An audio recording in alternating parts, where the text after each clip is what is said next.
Selamat pagi anak-anak, jumpa lagi bersama saya Ibu Welmi Betano. Anak-anak, pada pagi hari ini kita akan membahas materi tentang mengidentifikasi teks hasil observasi.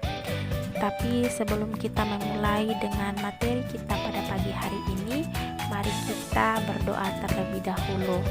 Berdoa mulai. Berdoa selesai. Anak-anak silakan menonton tayangan video berikut ini dan dilanjutkan dengan mengerjakan tugas. Tujuan dan isi teks observasi. Baik, anak-anakku, sebelum kita mengacu pada teks hasil observasi atau TLHO ya, teks laporan hasil observasi, maka anak-anak perlu memahami apa itu teks hasil observasi. Berikut uraiannya. Observasi ya, itu adalah suatu cara pengumpulan data dengan mengadakan pengamatan langsung terhadap suatu objek dalam suatu periode tertentu dan mengadakan pencatatan secara sistematis tentang hal-hal tertentu yang diamati. Jadi observasi itu cara pengumpulan data. Sekali lagi, pengertian yang sederhana, observasi itu adalah suatu cara pengumpulan data. Baik. Sedangkan teks laporan itu teks yang berisi penjabaran. Ya, melaporkan sesuatu hasil dari pengamatan tadi, atau observasi tadi. Ya. Teks laporan atau kalau dalam bahasa Inggrisnya itu adalah report, ini juga disebut teks klasifikasi. Karena apa? Karena memuat klasifikasi mengenai jenis-jenis suatu berdasarkan kriteria tertentu. Jenis teks ini mendeskripsikan atau menggambarkan bentuk, ciri, atau sifat umum, ya, seperti benda, seperti hewan, tumbuh-tumbuhan, atau peristiwa, ya, atau peristiwa yang terjadi di alam sekitar kita. Baik, jadi kalau demikian, yang dimaksud dengan teks laporan hasil observasi atau yang terkenal dengan TLHO adalah suatu teks ya, yang berfungsi untuk memberikan informasi tentang suatu objek atau situasi setelah diadakan investigasi atau penelitian secara sistematis. Teks hasil observasi itu menghadirkan informasi tentang suatu hal secara apa adanya, lalu dikelompokkan dan dianalisis secara sistematis sehingga dapat menjelaskan suatu hal secara rinci dari sudut pandang keilmuan. Teks ini berisi hasil observasi dan analisis secara sistematis. Laporan hasil observasi ini juga bisa berupa hasil riset secara mendalam ya, tentang sesuatu, tentang tumbuhan, tentang hewan, konsep ekosistem, dan yang lain sebagainya.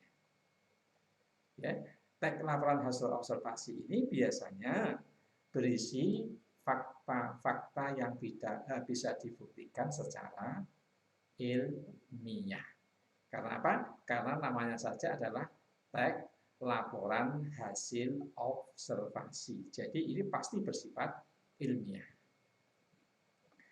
Baik, anak-anakku yang saya sayangi, pertanyaannya sekarang, mengapa dikatakan laporan hasil observasi atau teks laporan hasil observasi?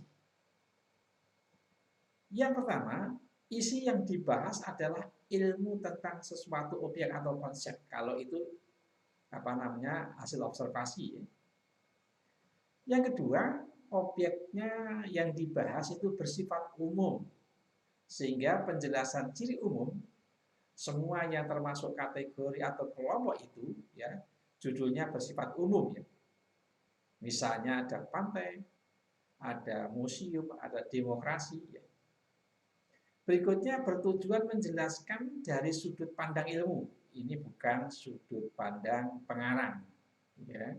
Berbeda dengan teks fantasi yang semuanya tergantung pada sudut pandang pengarang atau mungkin teks-teks yang lain. Tetapi kalau teks hasil observasi ini dijelaskan dari sudut pandang ilmunya. Ya, tergantung apa yang dibahas itu. Berikutnya, objek atau hal yang dibahas itu secara sistematis. Dirinci bagian-bagiannya dan objek-objeknya. Jadi, objek yang dibahas ini secara dibuat sesistematis mungkin ya, serasional mungkin, selogis mungkin ya. Sehingga di situ tampak rincian-rinciannya. Berikutnya, memerinci objek atau hal secara sistematis dari sudut ilmu. Misalnya, definisinya apa, terus kemudian dapat diklasifikasikan seperti apa, terus jabaran ciri objeknya seperti apa. Karena ini dilihat dari sudut ilmu, bukan sudut pandang penulisnya. Baik, ciri-ciri teks laporan hasil observasi. Sekarang begini, kalau itu teks hasil laporan observasi, maka cirinya satu, pasti mengandung fakta karena apa yang ditulis berdasarkan pengamatan. Dua, bersifat objektif, artinya apa adanya, objektif. Kalau dia melihat misalnya satu peristiwa tertentu, maka dia akan menuliskan sesuai dengan objeknya. Ketiga, harus ditulis sempurna dan lengkap. Artinya apa? Karena hasil observasi harus dimulai dari awal sampai pada akhir. Empat, tidak memasukkan hal-hal yang menyimpang, mengandung prasangka atau pemihaan. Tidak. Karena ini bersifat fakta, bersifat objektif, maka tidak boleh mengandung sesuatu yang menyimpang, sesuatu pendapat, sesuatu opini, tetapi harus memasukkan apa adanya. Berikutnya disajikan secara menarik, baik dalam hal tata bahasa, sangat jelas ya tata bahasanya, isinya berbobot maupun susunannya logis. Sesuatu yang bersifat hasil laporan observasi, tentu ini akan disajikan dengan bahasa yang non-tafsir. Artinya bahasa yang digunakan hanya mengandung satu tafsir. Artinya apa? Dia tidak akan pernah menimbulkan makna ganda. Karena ini adalah laporan hasil observasi. Kemudian isinya berbobot. Artinya apa?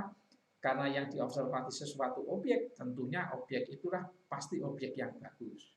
Berbobot itu bisa baik, bisa bermanfaat. Maupun susunannya logis, karena ini hasil observasi, maka tentu semua akan logis karena bersifat objektif.